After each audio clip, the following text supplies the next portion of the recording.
Eh bien, chers amis, bonsoir, nous revoilà. Vous êtes en compagnie de Pierre de Brest-Boz. Nous revoilà parce qu'on était déjà là une partie de l'après-midi. Pour ceux qui étaient avec nous pour cette lecture marathon fleuve, alors bienvenue à Jean-Mich, bienvenue à Delphine, bienvenue à ceux qui sont déjà là et qui ne sont pas encore sur le chat, mais qui, à n'en pas douter, vont y arriver sous peu. Évidemment, j'espère que vous êtes bien installés, en forme, que vous avez passé une bonne journée, que vous gardez votre arbre de vie bien en main, c'est-à-dire votre axe vertical, vous ne le laissez pas accaparer évidemment par ce que les médias voudraient nous dicter. J'espère que le son, tout ça, c'est bon, qu'il n'y a pas de mitraillette comme les jours passés de son. Bonsoir Marie, je vais mettre un petit coup sur mon smartphone pour m'assurer que vous êtes dans un confort, je l'espère, correct au niveau du son. Vous êtes dans un confort, je l'espère, correct. Donc ça, c'est le retour que vous venez d'entendre. Ça a l'air de fonctionner pour moi. En tout cas, alertez-moi au plus tôt s'il y a des petits soucis en route. Bien sûr qu'hier, nous avons fait un live. Delphine, je rappelle le mode d'emploi parce qu'il n'est pas forcément très facile à deviner. C'est que nous avons, comme vous le savez, une chaîne principale qui est Brest-Boz 5 avec 2 avertos. Ça veut dire qu'au 3e, la chaîne est fermée sans autre forme de procès. Donc ça laisse très à l'aise, n'est-ce pas, quand il s'agit d'évoquer nos différents sujets, puisque par définition, c'est ça la beauté des guidelines, c'est-à-dire des règles de YouTube, c'est qu'on ne sait jamais exactement si on est dans le bon périmètre ou pas, des interdits, des autorisations, et ainsi de suite. Donc comme on peut tout de même pas se museler, et que c'est notre seule chaîne qui nous permet de faire encore des lives, ben on les produit, et puis une demi-heure après on les supprime, voilà où on en est, ça nous prend un temps dingue pour rien du tout. D'autant que cette chaîne doit subir, je suppose, des effets algorithmiques, puisqu'on ne décolle pas des 300 personnes, ça fait des semaines qu'on y est, ça ne bouge pas du tout. Alors que Pierre 29200, chaîne de secours, et Salsa Passion Brest, chaîne de secours, ont atteint plusieurs milliers de personnes. Quand je dis plusieurs milliers, il ne faut pas aller trop vite quand même, mais enfin, en tout cas, on a l'onglet communauté qui est apparu comme par miracle. Ça nous fait une belle jambe pour l'instant sur Salsa Passion Brest. Et on l'a également sur Pierre 29200, ce qui permet tout de suite d'avoir une meilleure visibilité. C'est ça l'affaire, quoi. Donc sur Salsa Passion Brest, on a maintenant, je ne sais même plus les chiffres en tête, environ 2300, 2400, il faut que je retrouve notre statistique du jour. On a 2740, figurez-vous, abonnés. On était parti de 500-600 il y a moins de 15 jours. Et puis sur Pierre 29200, on a 4450 abonnés. Il n'y a que sur Brest-Boz qu'on se traîne avec 298 abonnés. Voilà pour nos statistiques. Et les petites histoires, alors ça veut dire quoi ? Ça veut dire que chaque soir on supprime la vidéo à laquelle vous êtes en train d'assister, et puis on la remet sur Odyssée, et puis quand on a le temps, du courage et de l'énergie, on remet un court extrait de tout début sur YouTube qui vous renvoie vers le lien Odyssée. Donc c'est quand même beaucoup d'énergie pour des conneries de YouTube, mais c'est ainsi. Alors bonsoir Jean-Mich, bonsoir Delphine, bonsoir Paul, qui était là à la fin de l'émission de cet après-midi. Le son, c'est bon ? C'est ok Pierre, bon, donc je suppose que c'est bon. Pour le moment, c'est ok. Et nous portez pas guigne, les amis. Normalement, ça devrait le rester. Alors, oui, j'ai un comment dirais-je, sur ma table de mixage audio, là, un onglet qui de temps en temps nous pose problème, qui s'appelle système audio. Alors, je sais pas pourquoi il apparaît et disparaît sans que je lui demande trop rien, à vrai dire. Donc, je ferme un maximum de choses, dont le Discord. Je pense que là, c'est un peu tard. Il y a des nouvelles mentions. Alors, qu'est-ce que disent les nouvelles mentions ? Ah oui, j'étais sur le Libre Penseur, forcément. Ils ont eux aussi maintenant un Discord. Tout le monde nous copie, je vous dis. Donc voilà, donc on va quitter ce Discord pour se concentrer sur notre sujet. Et donc, sujet que vous avez d'ores et déjà, je suppose, à l'écran, avec cette petite histoire qui va permettre à tout le monde, je l'espère, d'arriver et puis de comprendre certaines limites si c'est pas encore compris. Donc, mais ça, je pense que ça va pas vous concerner. Tu as raison, la colère monte, la révolution gronde, Delphine. Alors, figurez-vous une histoire de l'ami Stéphane Patouillet. Heureusement qu'il est là pour nous faire rire de manière assez régulière. Bonsoir Cécile, merci de nous rejoindre. Il y en a qu'on voit à la fois l'après-midi et le soir. Alors là, voilà, on va être obligé d'inventer un nouveau terme. Avant, on avait les fidèles abonnés de Brest-Bose. Là, on va être obligé de rajouter des superlatifs. Donc, un trader gare sa Porsche flambant neuve devant sa banque, figurez-vous, c'est ça l'histoire. Hein. Vous retrouvez l'adresse du poste avec le document. Ça marche pour synergie.brest.bose, donc on continue à poster. Vous avez toujours les documents en téléchargement. Et donc, un trader, je le rappelle, c'est quand même important comme info, gare sa Porsche flambant neuve, hein, je précise, devant sa banque, histoire de frimer devant ses collègues. Au moment où il commence à sortir de sa voiture, un camion arrive à toute allure, suivez bien, sinon vous n'allez rien comprendre à la fin.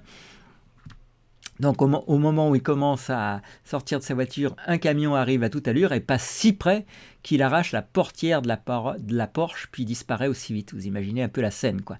Alors le trader évidemment commence à hurler, à vociférer en pleine crise d'hystérie, ce qui amène un passant à appeler d'urgence la police. 5 minutes après, les flics sont là. Avant même qu'un des policiers n'ait pu poser la moindre question, le trader continue de hurler « Ma superbe Porsche turbo est foutue. Quoi que fassent les carrossiers, ce ne sera plus jamais la même. Elle est foutue, elle est foutue. » Bon, quand il semble avoir enfin fini sa crise, le policier hoche la tête avec dégoût et dit « C'est absolument incroyable à quel point vous autres banquiers, vous êtes matérialistes. Vous êtes si concentrés sur vos biens que vous ne pensez à rien d'autre dans la vie. Comment pouvez-vous dire une chose pareille à un moment pareil ?» sanglote alors le propriétaire de la Porsche. Alors le policier répond « Vous n'avez même pas conscience que votre avant-bras gauche a été arraché quand le camion vous a heurté. » Le banquier regarde son bras avec horreur et hurle « Putain, ma Rolex !» Bon, j'espère que ça vous fera rire autant que votre modeste serviteur et Stéphane. J'ai vu Mani sur le live de Maître Brouza tout à l'heure vers 19h. Celui-là, on l'a pas vu. Bonsoir Cornflex, merci de nous rejoindre. Vous êtes à 11, hein, donc une équipe soudée, régulière, solidaire, je l'espère en tout cas. Donc, bonne chose évidemment pour tout le monde et pour nous en particulier. Et puis les puissants, alors je voulais vous faire un petit tour d'horizon en images évidemment.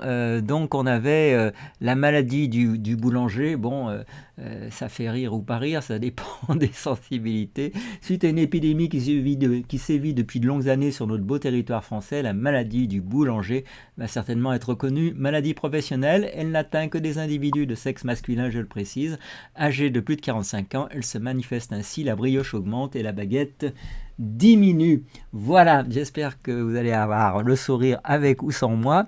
Et pour la suite, je ne sais pas si c'est beaucoup plus sérieux, mais enfin, la principale fonction de l'homme n'est pas de manger, hein, il y a peut-être un rapport avec la brioche, je ne sais pas, mais de penser sans doute qui ne mange pas meurt, mais qui ne pense pas rampe.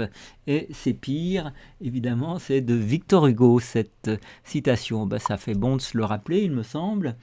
Et puis, donc, bientôt sur vos écrans, alors là, je pense que ça va donner une autre forme de sourire. En tout cas, c'est un homme qui suscite beaucoup d'inspiration. Hein. C'est vrai que je préférais dans cet habit, et puis, si possible, avec l'environnement qui va avec. Au cas où vous ne connaîtriez pas, ça s'appelle L'homme aux 1000 casseroles. Et dans le rôle principal, est-ce que vous saviez que Nicolas Sarkozy était un grand acteur français? Eh bien, dans le rôle principal, Nicolas Sarkozy jouant, je pense que vous l'avez compris, son propre personnage. Bonsoir Marie. Donc super. Et bientôt sur vos écrans, je le précise, un film à ne pas manquer, bon, sous réserve qu'on nous laisse rentrer dans les salles. Donc voilà, et puis éventuellement, évidemment, une élection à portée de main. Je vous laisse regarder les poignées de main. Voilà, une élection à portée de main avec un drôle de commentaire. Mais enfin bon, comme je vous le disais, le petit Nicolas à talonnette inspire beaucoup de monde. Hein. 3 ans de prison, dont un ferme. Enfin, on ne se fait pas du souci pour lui, hein, je vous rassure. Je souhaite qu'il n'y ait pas de mesure d'aménagement de peine pour les peines supérieures à 6 mois. On va voir si il a pu être enfin entendu, ce pauvre homme. Voilà, qu'il n'y ait pas de mesure d'aménagement de peine pour les peines supérieures à 6 mois. Donc si je fais un calcul, là, 3 ans de prison, il me semble que d'après mes notions mathématiques, ça devrait être supérieur à 6 mois, enfin bon, voilà, donc enfin une occasion inespérée de mettre en application sa propre loi. Ça ne se présente sans doute pas tous les jours, quoique là je pense que je suis un peu optimiste.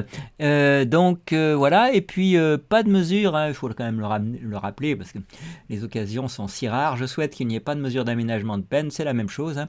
Mais version tweet, si je comprends bien, oui c'est ça. Et puis il faut bien parler de la corruption, hein, parce que là, voilà, bon. Alors là, c'est une forme d'humour, mais il faudra qu'on m'explique un petit peu, j'ai pas encore réussi à rigoler. Et puis Sarkozy ignominie, alors tu pourras toujours aller faire le chroniqueur chez Hanouna, ça c'est assez sympa. Vous voyez, c'est quand même, on peut dire que Monsieur Sarkozy à lui seul déclenche des torrents de créativité. Bah écoutez, hein. Ouais. Mais oui, mais ça m'étonnerait qu'il fasse de la tôle. En tout cas, moi je veux bien aller faire un reportage, hein, sur Sarkozy en tôle, mais bon. Donc voilà. Ils veulent nous faire pleurer, hein. Donc voilà. Et donc, enfin, on a déjà assez de raisons, on va pas en rajouter. Et donc, où est-ce que j'en étais? Il faut que les peines soient exécutées, hein, il faut le rappeler quand même. La non-exécution des peines, c'est l'impunité.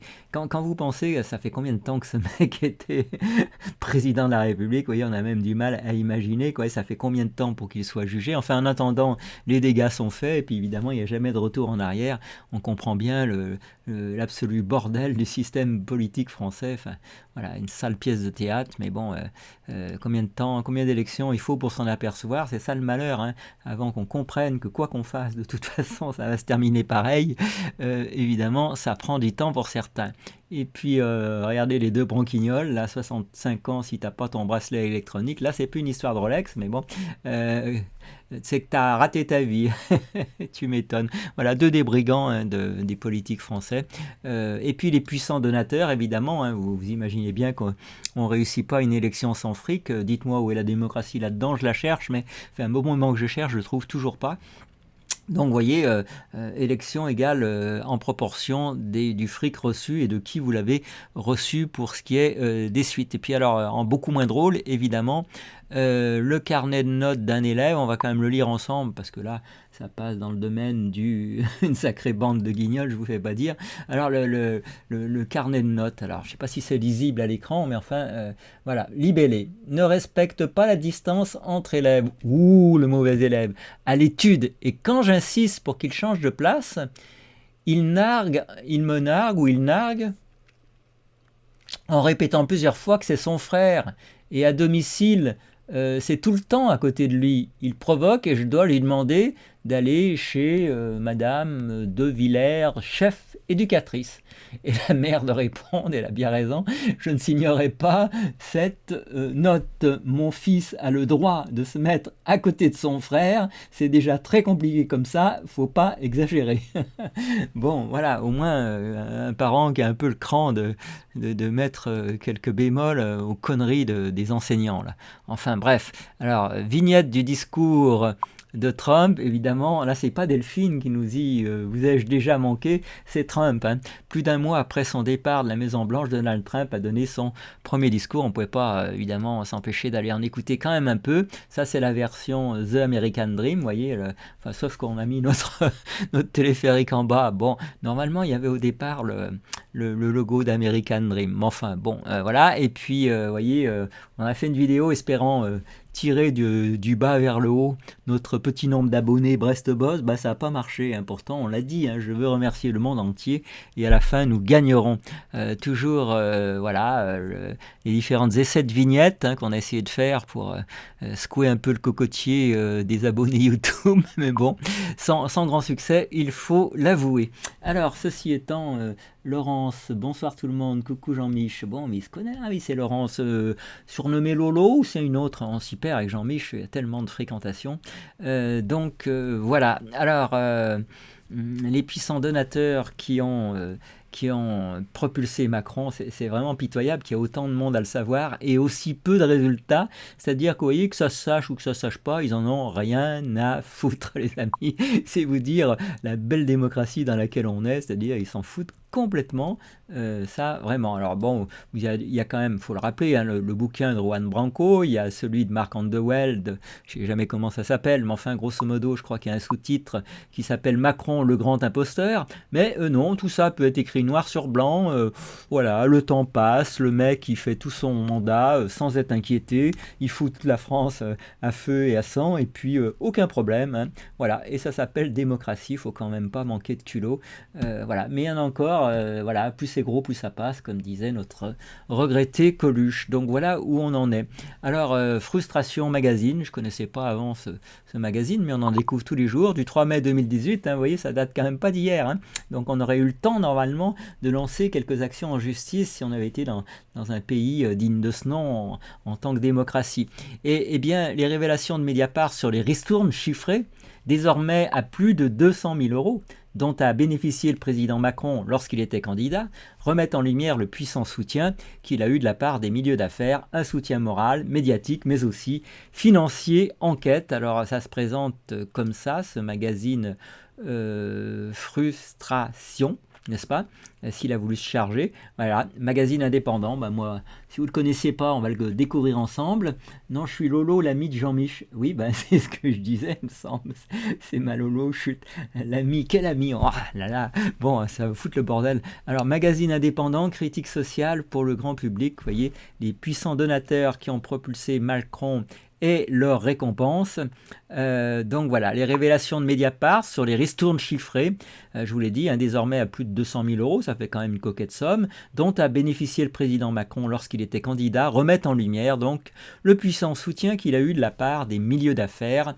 Vous connaissez le principe, je te renvoie l'ascenseur, un soutien moral, médiatique, mais aussi financier, enquête. Alors petit retour évidemment sur investissement, hein, ça va sans dire. Alors vous voyez, il y en a quand même une tartine, alors on va vous lire le premier paragraphe et puis le dernier pour vous donner une idée de la teneur de cet article.